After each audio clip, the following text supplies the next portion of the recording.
नमस्कार, नाशिकची गौरी या माझ्या यूट्यूब चॅनलमध्ये तुमच्या सगळ्यांचं खूप खूप मनापासून स्वागत. शुभ संध्याकाळ. आणि आता रात्रीच्या जेवणाचे वेध लागतात की रात्री काय स्वयंपाक करायचा ते. आज खूप म्हणजे 3-4 दिवसापासून सारखा नाशिकमध्ये आणि सगळीकडेच पाऊस चालू आहे. गरम गरम काहीतरी खावंसं वाटतं. माझ्याकडे 2 मुलं आहेत माझी, तर आज तांदळाची उकड अगदी पौष्टिक आणि चविष्ट. रोज भाजी पोळी वरण भात कंटाळा येतो आणि पाऊस असला की वेगळं काहीतरी गरम असं खावंसं वाटतं. त्याच्यामुळे तांदळाची उकड कशी करायची अगदी सोप्या पद्धतीने, म्हणजे वर्ष 1.5 वर्षाचं मूल जे अन्न प्राशन करतं खायला लागतं त्यांना दिली तरी चालेल, वयस्कर माणसांना आणि आजारी माणसांना जरी दिली तरी तोंडाला अगदी छान चव येते. कशी करायची तांदळाची उकड अगदी चविष्ट बघूया. चला कशी करायची ते बघूया. 2 वाट्या तांदूळाचं पीठ घेतलेलं आहे मी आणि हे दही आहे. आपल्याला आता काय करायचंय, हे जे दही आहे ह्या तांदळाच्या पिठामध्ये थोडंसं घालून घ्यायचंय. एवढं दही लागणार नाहीये, थोडंसं दही याच्यामध्ये घालायचं आणि पाणी घालून हे सारखं करून घ्यायचंय. आपल्याला याच्यामध्ये पाणी घालायचं आणि हे छान याच्या गठळ्या राहणार नाहीत, ह्या लेवल पर्यंत हे छान सारखं करून घ्यायचं सरसरीत. हे बघा, हे असं का करायचं जेणेकरून त्याच्यामध्ये गुठळी राहत नाही. असंच पीठ जर तुम्ही डायरेक्ट फोडणीच्या पाण्यामध्ये जर टाकलं तर मग गठळ्या राहतात. त्याच्यामुळे आधीच ह्या गठळ्या मोडून घ्यायच्या.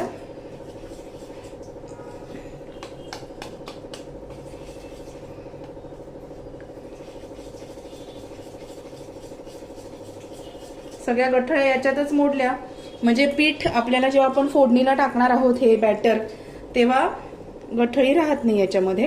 म्हणून हे आधीच मोडून घ्यायच्या. दही ऑप्शनल आहे, पण दह्यातलं केलेलं जे पीठ आहे हे खूप छान चवदार लागतं, म्हणून मी दही घातलेलं आहे.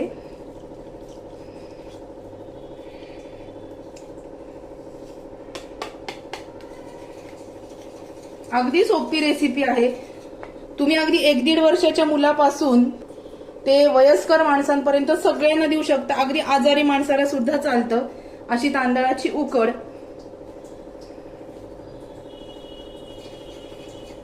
हे बघा, सगळं कडेकडेने हलवायचं. काही काही वेळेस कोरडं पीठ कडेला राहून जातं खाली तळाला, म्हणून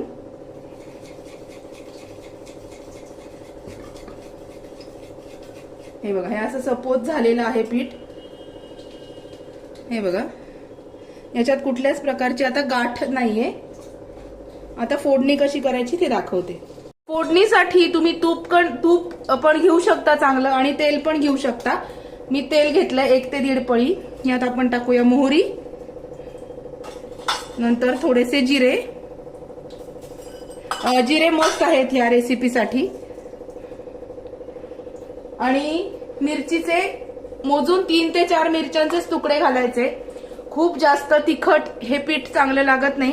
आणि कढीपत्ता मस्त आहे, जिरे पण याच्यासाठी मस्त आहेत. दाखवते मी तुम्हाला.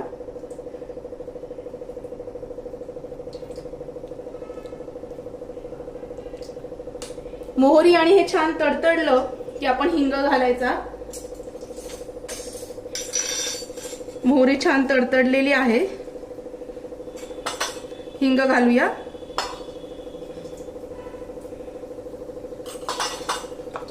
हे काही मिरचीचे तुकडे आणि कढीपत्ता आहे तो याच्यामध्ये घालते.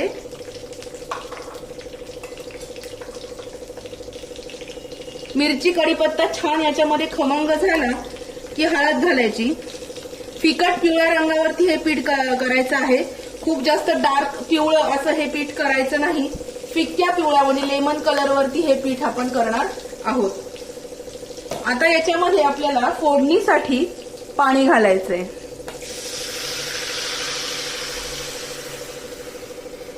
पाणी घालायचं. तुम्हाला पीठ कितपत घट्ट पाहिजे कितपत, आणि हे जे पीठ आहे हे जरा असं लपलपीत म्हणजे थोडंसं मऊसर छान लागतं. खूप घट्ट हे पीठ चांगलं लागत नाही.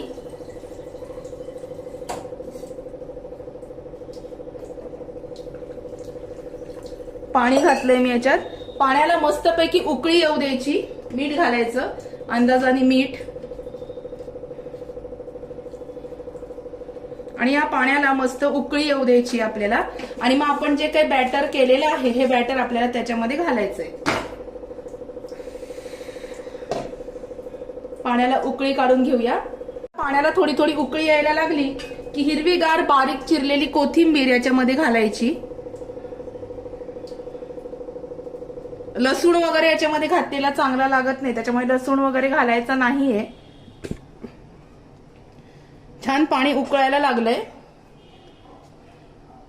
हे बॅटर जे आहे हे एवढं याची एक टीप लक्षात ठेवा की हे पीठ करताना फोडणी चांगल्या तुपाची केली तर खूप छान लागते. आणि तुम्ही हे पीठ झाल्यानंतर त्याच्यावर जरी एक चमचाभर तूप टाकून खाल्लं तरी छान लागतं. पण मी तेलच घेतलेलं आहे. फक्त दही टाकून हलवायचं आणि दही नको असेल तर नाही टाकलं तरी सुद्धा चालेल. आणि हे जे बॅटर आपण तयार केलेलं आहे हे मात्र याला उकळी आल्यानंतरच याच्यामध्ये टाकायचंय, आधीच टाकायचं नाही. कारण गार पाण्यामध्ये, कोंबट पाण्यामध्ये ते घेरलं जात नाही व्यवस्थित. त्याच्यामुळे ह्या पाण्याला उकळी आल्यानंतरच हे बॅटर आपण याच्यामध्ये ऍड करणार आहोत. हे बघा पाण्याला उकळी आलेली आहे, तुम्हाला दिसतच असेल साईडनी उकळलेलं आहे. तर हे बॅटर जे आहे हे हळूहळू आपण याच्यामध्ये घालूया.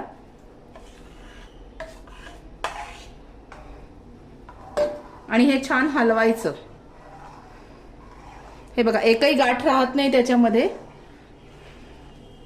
अगदी छान ते सपोत होतं. त्याच्यामध्ये कुठल्याच प्रकारची गाठ अशी राहत नाही, कारण आपण आधी हे फेटून घेतलं होतं दही टाकून. म्हणून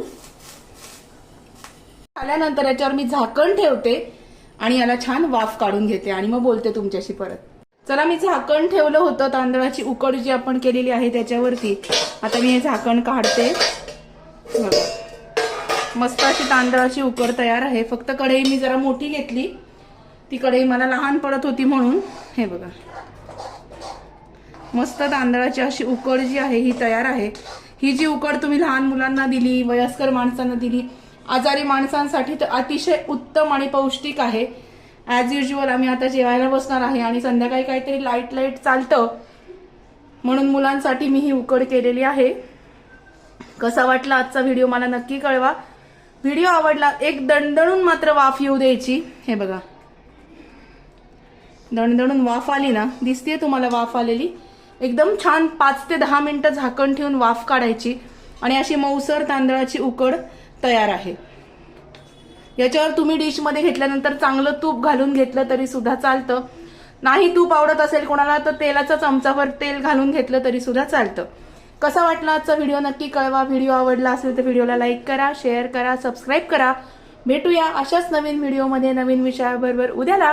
तोपर्यंत स्वतःची काळजी घ्या. Bye bye, take care.